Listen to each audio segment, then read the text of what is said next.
दोस्तों, आप लोगों ने हार्ट ट्रांसप्लांट, किडनी ट्रांसप्लांट के बारे में तो सुना ही होगा। हजारों लोग नहीं, लाखों लोगों ने इस दुनिया में हार्ट तथा किडनी ट्रांसप्लांट किया है। इसका मतलब ये है कि ये कोई बड़ी बात नहीं है, लेकिन एक ट्रांसप्लांट ऐसा है जो मुश्किल तो है ही, साथ में इसको कराने में अच्छे अच्छे करोड़पति रोड पर आ सकते हैं।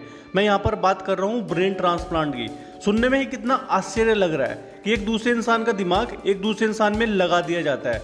तो क्या होगा? क्या ब्रेन ट्रांसप्लांट संभव है? आपने मिथुन चक्रवर्ती की फिल्म दिया और तूफान तो देखी होगी। वो फिल्म ब्रेन ट्रांसप्लांट पर ही आधारित है। वो सिर्फ बॉलीवुड ही नहीं, बहुत सारी अंग्रेजी फिल्में भी ब्रेन ट्रांसप्लांट के ऊपर बन चुकी है। जैसे 2017 में रिलीज हुई गेट आउट मूवी इसी पर बेस है। ब्रेन ट्रांसप्लांट करना इतना आसान काम नहीं है जितना आप सोच रहे हैं। इस प्रोसेस के अंदर एक इंसान का दिमाग एक दूसरे इंसान में ट्रांसप्लांट किया जाता है। अब आपके दिमाग में एक क्वेश्चन आया होगा कि ये कैसे जाता है और क्या कभी आज तक किया भी गया है, क्या ये सफल हुआ भी है? तो इस वीडियो में हम इन्हीं सवालों के जवाब देने वाले हैं, तो ये वीडियो पूरा लास्ट तक जरूर देखना। 1982 में न्यूयॉर्क सिटी के दी माउंट सिनाई मेडिकल कॉलेज में एंड्रोक्रोनोलॉजी के प्रमुख डॉक्टर डोरिथी ग्री चोपर एक रिसर्च कर रहे थे। एक ब्रेन ट्रांसप्लांट की कोशिश करने की उन्होंने कोशिश की और वो इस ऑपरेशन में सफल भी हुए। फिर 6 जून 1998 में वेस्टबर्ग मेडिकल सेंटर की एक टीम ने दुनिया का सबसे पहला ब्रेन ट्रांसप्लांट 62 वर्ष की एक महिला पर किया, पर ऐसा करने से उस महिला के दोनों पैर पैरालाइज हो गए। इसके बाद उन्होंने बंदरों पर यह प्रयोग किया और उन्होंने देखा कि बंदरों का ब्रेन ट्रांसप्लांट करने के बाद दिमाग सामान्य रूप से काम कर रहा था, लेकिन एक हफ्तों के बाद ही उन बंदरों की मौत हो जाती है और उनकी मौत की वजह इसी ट्रांसप्लांट को बताई गई।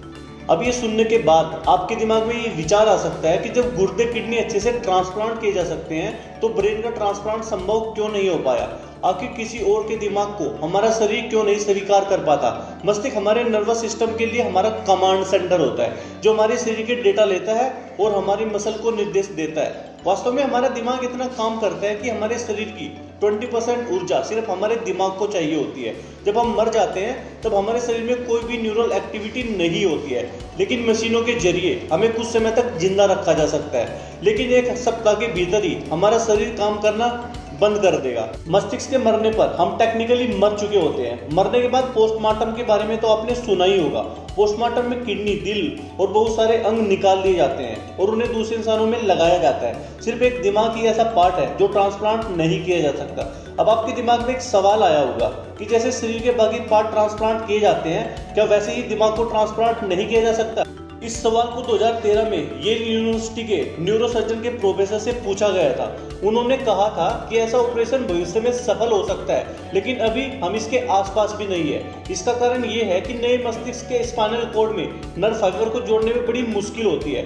उन्होंने कहा कि यही कारण है कि रीढ़ की हड्डियों की चोट इतनी विनाशकारी हो सकती है कि वह इंसान की जान ले सकती है और हमारे पास ज्यादा टाइम नहीं होता है स्पाइनल कॉर्ड और मस्तिष्क की नसों को जोड़ने के लिए।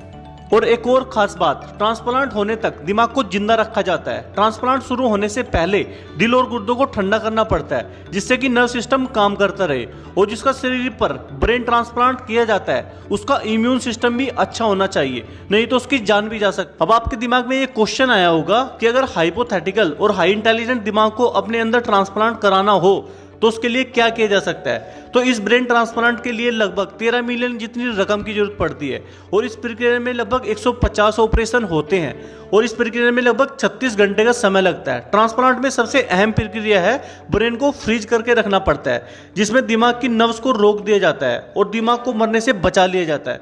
गर्दनों और नसों को जोड़ने वाली ट्यूब को गर्दनों में लगाया जाता है। फिर स्पाइनल कॉर्ड को काटने की बारी आती है, जो सबसे बड़ा मुश्किल भाग होता है। यह काम करने के लिए एक हीरे से बने चाकू का यूज किया जाता है। असल में नर्व और ऑर्गन को फिर से जोड़ा जाता है, जैसे कि कपड़ों को सिला जाता है। ये सुनने में तो आपको आसान लग रहा होगा, लेकिन इसको करने में डॉक्टर के पसीने छूट जाते हैं।